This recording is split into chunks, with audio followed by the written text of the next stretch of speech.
দেখো আজকে একটা সুন্দর করে একটা পকোড়া বানাচ্ছি ডিম দিয়ে। প্রথমে দুটো ডিম আমি নিয়ে নিচ্ছি।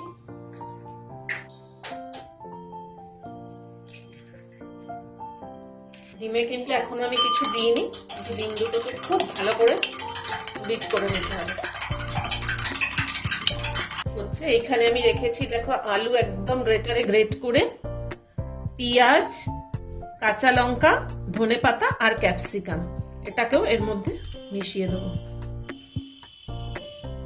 দিলাম, এরপরে দেবো স্বাদ অনুযায়ী নুন, গোলমরিচের গুঁড়ো, আদা বাটা, রসুন বাটা অল্প করেই একদম, কালারের জন্য দেবো একটু কাশ্মীরি লঙ্কা গুঁড়ো।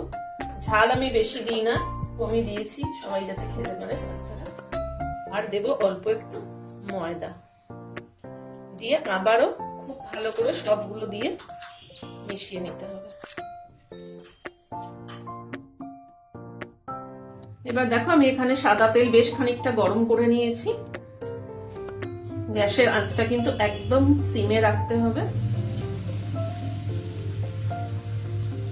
তারপরে এরকম চামচে করে করে একটা করে দিয়ে দিতে হবে।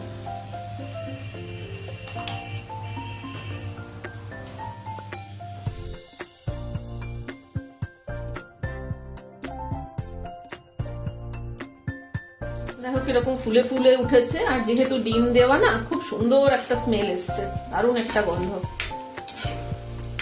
আর এই যে বেশ সুন্দর একটা রং এসে গেছে। এবার আমি গ্যাসটা অফ করে তেল খুব ভালো করে ঝরিয়ে, এগুলো তো খুবই তেল টেনে টানে, ঝরিয়ে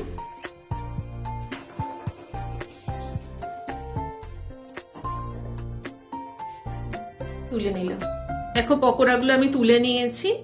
তো এটা তোমরা দুপুরবেলায় ডালের পাতেও খেতে পারো বা যে কোনো সময় খেতে পারো। তোমরাও বানিয়ে খেও। রেসিপিটা কেমন লাগলো জানিও।